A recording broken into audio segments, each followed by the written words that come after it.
The state BJP has denied allegations of trying to control the Northeast Hill University to strengthen their ideology. BJP spokesperson Mariahom Karkrang said these while allegations should not be taken seriously as the centre makes appointment based on efficiency. He, however, said if the allegations are true, then such things should not happen and the government will certainly take action to restore the past glory of the university. The Congress had alleged that the BJP is attempting to capture the institution to promote its ideology by appointing individuals affiliated to RSS and BJP in the varsity. The fact-finding team is there.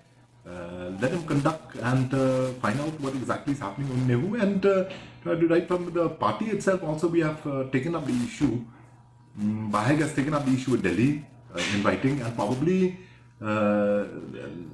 shortly you might find us going with a delegation to Delhi also for the NEHU issue. And these allegations which have been made by some of the politicians and all, I think these are wild allegations and not something to be taken seriously of.